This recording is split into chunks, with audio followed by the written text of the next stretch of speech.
କାଲି ଯେତେବେଳେ ତମେ ଘରେ ନଥିଲ ମୁଁ ମୋ ବାପ ଘରକୁ ଯାଇଥିଲି। ତାଙ୍କର କାଲି କଲର ବାଡ ଚିକେନ ତରକାରୀ ହେଇଥିଲା।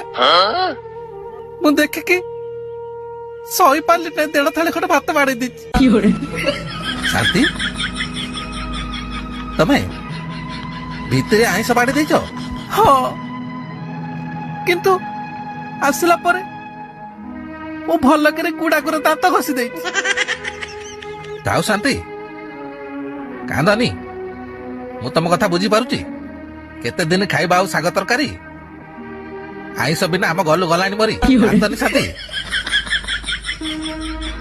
ସରିନି, ମୋ କଥା ଏଯାଏଁ ସରିନି।